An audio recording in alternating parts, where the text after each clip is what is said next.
ଯେତେବେଳେ ଚାହିଁବେ ସେ ନାରୀ ତୁମକୁ ଦବ। ମିଳନ ପାଇଁ ରାତି ଦିନ ରୁମ୍କୁ ଡାକିବ। କେବଳ 2ଟି ରସୁଣ କୁଲା ଏହି ଜାଗାରେ ରଖିଦିଅନ୍ତୁ।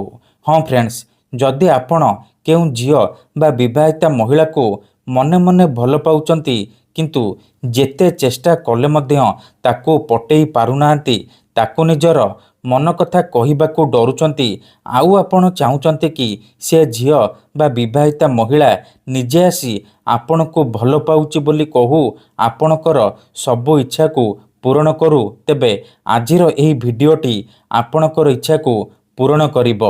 କାରଣ ଆଜିର ଏହି ଭିଡ଼ିଓଟିରେ ମୁଁ ଆପଣଙ୍କୁ ଶିଖେଇବି 2ଟା ରସୁଣ କୁଲା ଆଉ ଗୋଟିଏ ଛୁଞ୍ଚିର ସାହାଯ୍ୟରେ ଝିଅ ପଟେଇବା ପାଇଁ ବଶୀକରଣ ବିଦ୍ୟା, ନାରୀ ମୋହିନୀ ବଶୀକରଣ ବିଦ୍ୟା, ଯାହାର ପ୍ରୟୋଗରେ ଆପଣ ସୁନ୍ଦରୀରୁ ସୁନ୍ଦରୀ ଝିଅକୁ ଅତି ସହଜରେ ପଟେଇ ପାରିବେ, ତାଠାରୁ ନିଜର ମନ ମୁତାବକ କାମ ହାସଲ କରିପାରିବେ।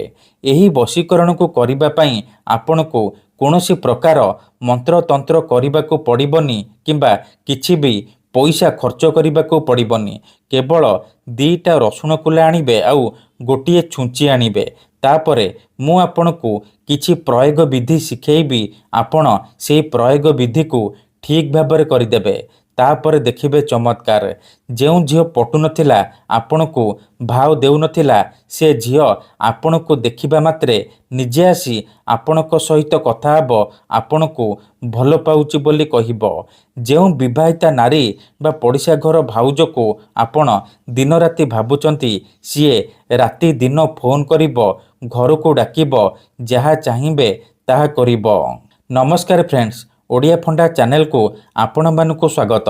ଆଜିର ଏହି ଭିଡ଼ିଓଟିରେ ମୁଁ ଆପଣଙ୍କୁ ଶିଖେଇବି ଆପଣ କିପରି 2ଟା ରସୁଣ କୁଲା ଆଉ ଛୁଞ୍ଚିର ସାହାଯ୍ୟରେ ନିଜ ପସନ୍ଦର ସେ ଝିଅକୁ ପଟେଇ ପାରିବେ।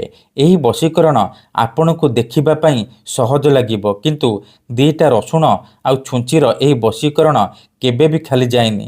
ଯିଏ ବି ଏହି ବଶୀକରଣକୁ କରିଛି 100ରୁ 100% ସଫଳ ହେଇଛି। ତେଣୁ ଯଦି ଆପଣ ଝିଅ ପଟେଇବାକୁ ଚାହୁଁଛନ୍ତି, ମୋ କଥା ମାନି 2ଟା ରସୁଣ କୁଲା ଆଉ ଗୋଟିଏ ଛୁଞ୍ଚି ଆଣି ଏହି ବଶୀକରଣ କରିଦିଅନ୍ତୁ।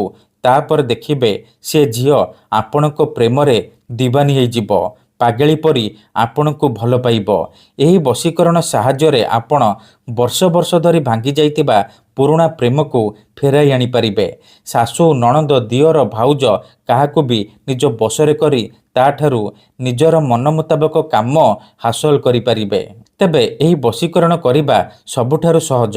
ଏହାକୁ ଆପଣ କେମିତି କରିବେ, ଏହାର ପ୍ରୟୋଗ ବିଧି କ'ଣ, ଚାଲନ୍ତୁ ଜାଣିବା। କିନ୍ତୁ ବିଧିଟି ଜାଣିବା ପୂର୍ବରୁ ଯଦି ଆପଣ ଆମ ଚ୍ୟାନେଲକୁ ପ୍ରଥମ ଥର ଆସିଛନ୍ତି, ତେବେ ଦୟାକରି ଚ୍ୟାନେଲକୁ ସବସ୍କ୍ରାଇବ୍ କରି ପାଖରେ ଥିବା ବେଲ୍ ଆଇକନ୍କୁ ମଧ୍ୟ ଦବାଇ ଦିଅନ୍ତୁ, ଯାହାଦ୍ୱାରା ଆମେ ଯେଉଁ ବି ଭିଡ଼ିଓ ଅପଲୋଡ଼ କରିବୁ ସର୍ବପ୍ରଥମେ ଆପଣ ଦେଖିପାରିବେ ଆଉ ତା'ର ଲାଭ ପାଇପାରିବେ। ତେବେ ମନେ ରଖନ୍ତୁ, ଏହି ବଶୀକରଣ ବିଧିକୁ ଆପଣ କେଉଁ ବି ଦିନ କରିପାରିବେ, କିନ୍ତୁ ଯେବେ ବି କରିବେ ଦିନ 3ଟାରୁ ସନ୍ଧ୍ୟା 6ଟା ମଧ୍ୟରେ ଏହି ବଶୀକରଣକୁ କରିବେ। ପ୍ରଥମେ ଆପଣ କ'ଣ କରିବେ, 2ଟା ରସୁଣ କୁଲା ଆଣିବେ ଆଉ ଗୋଟିଏ ଛୁଞ୍ଚି ଆଣିବେ। ତାପରେ କ'ଣ କରିବେ, ଧ୍ୟାନ ସହିତ ଶୁଣନ୍ତୁ। କୌଣସି ଏକ ଜାଗାରେ ଦକ୍ଷିଣ ଦିଗକୁ ମୁହଁ କରିକି ବସି ପଡ଼ିବେ, ଯେଉଁଠାରେ ଆପଣଙ୍କୁ କେହି ଦେଖିବେନି କିମ୍ବା ଡାକିବେନି। ତାପରେ ଯେଉଁ 2ଟା ରସୁଣ କୁଲା ଆଣିଛନ୍ତି, ସେ 2ଟା ରସୁଣ କୁଲାରୁ ଗୋଟିଏ ରସୁଣ କୁଲା ଏହିପରି ଧରିବେ ଆଉ 7 ଥର ସେ ଝିଅର ନାମ କହିବେ। ତାପରେ ଏ ରସୁଣ କୁଲାରେ ଫୁଙ୍କିଦେବେ। ତାପରେ ଆଉ ଗୋଟିଏ ରସୁଣ କୁଲା ଧରିବେ ଆଉ ନିଜର ନାମ 7 ଥର କହିବେ। ତାପରେ ଏ ରସୁଣ କୁଲାରେ ଫୁଙ୍କିଦେବେ। ଏତିକି କରିସାରିବା ପରେ ଧ୍ୟାନ ସହିତ ଦେଖନ୍ତୁ। ମୁଁ ଯେମିତି କରୁଛି ଆପଣ ଠିକ୍ ସେହିପରି କରିବେ। 2ଟାକ ରସୁଣକୁ ଏହିପରି ଏକାଠି କରିବେ, ସେଥିରେ ଛୁଞ୍ଚିକୁ ଏହିପରି ଫୋଡ଼ିଦେବେ। ଦେଖନ୍ତୁ, ଛୁଞ୍ଚି ଏହିପରି ରସୁଣ କୁଲାରେ ଫୋଡ଼ି ସାରିବା ପରେ ଆପଣ କ'ଣ କରିବେ, ଆଖି ବନ୍ଦ କରିକି ସେଇ ଝିଅ ବା ନାରୀକୁ ମନେ ମନେ ଭାବିବେ, ତା'ର ମୁହଁକୁ ନିଜ ମନରେ ଭାବିବେ। ତାପରେ ଏହିପରି କହିବେ। ଦେଖନ୍ତୁ, ମନେକର ଆପଣ ଯେଉଁ ଝିଅକୁ ପଟେଇବାକୁ ଚାହୁଁଛନ୍ତି ତାହାର ନାମ ହେଉଛି ସବିତା, ତେବେ ଆପଣ ଏହିପରି କହିବେ, ସବିତା, ତୁ ମୋର, ତୁ ମୋତେ ଭଲ ପା, ମୋର ସବୁ କଥା ମାନେ, ମୁଁ ଯାହା ବି କହିବି ତୁ କରିବୁ, ମୋର ସବୁ ଇଚ୍ଛାକୁ ପୂରଣ କରିବୁ। ଏହିପରି କହିସାରିବା ପରେ କହିବେ, ଦୁହାଇ ହେ ଅଘରୀ ବାବା କି। ଏତିକି କହିସାରିବା ପରେ ଆପଣ ଏ ଛୁଞ୍ଚି ଆଉ ରସୁଣ କୁଲାକୁ ନେଇକି ନିଜ ଅଗଣାରେ ଅଳ୍ପ ଟିକିଏ ମାଟି ଖୋଳିକି ପୋତିଦେବେ। ଗ୍ୟାରେଣ୍ଟି ଦେଉଛି ଏହି ବଶୀକରଣ କରିବା ମାତ୍ରେ ସେ ଝିଅ ହେଉ ବା ବିବାହିତା ନାରୀ ଆପଣଙ୍କ ଆଡ଼କୁ ଆକର୍ଷିତ ହେବାକୁ ଲାଗିବ, ଆପଣଙ୍କୁ ଭଲ ପାଇବାକୁ ଲାଗିବ।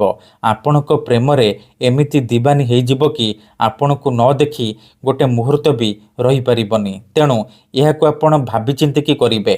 ମନରେ କୌଣସି ଖରାପ ଉଦ୍ଦେଶ୍ୟ କିମ୍ବା କୌଣସି ଖରାପ କାମ ପାଇଁ ଆପଣ ଏହି ବଶୀକରଣକୁ ପ୍ରୟୋଗ କରିବେନି। ଧନ୍ୟବାଦ।